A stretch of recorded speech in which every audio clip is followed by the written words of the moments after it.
Over 2,000 Sudanese people were first 24 hours since the RSF took El Fasher. Among them was the youngest parliamentarian in Sudanese history, Siham Hassan. This is a woman who ran community kitchens in El Fasher to make sure that she fed the starving people of the city, and she was among the people that she served. 5 Sudanese Red Crescent members were working to distribute aid nearby as well in Kordofan, and 3 more are missing.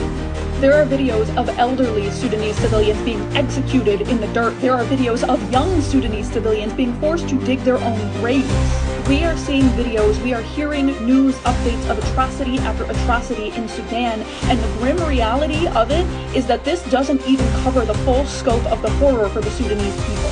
Satellite imagery actually reveals massacre after massacre in El Fasher. There is so much physical evidence of mass. You can see on the satellite images the remnants of violent, bloody attacks. There is evidence of the RSF conducting door-to-door clearance operations. There's evidence of them hunting down and targeting people attempting to flee the city.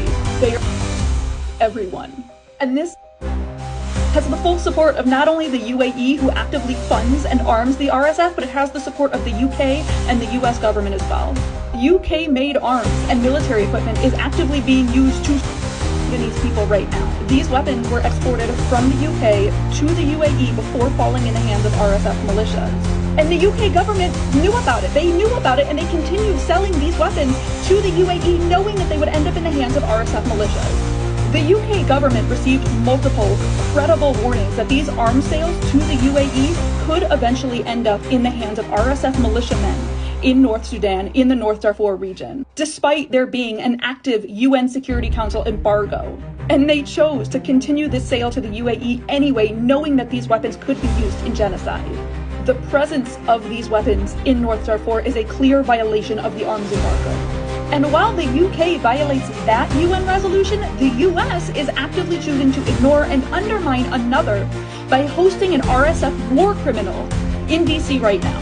Washington is currently hosting RSF commander and war criminal Alboni Dagalo right now, the man who is responsible for the weapons procurement of the RSF. This is the very man responsible for taking the UK weapons that were sold to the UAE and then transporting them to North Darfur in order to Sudanese civilians.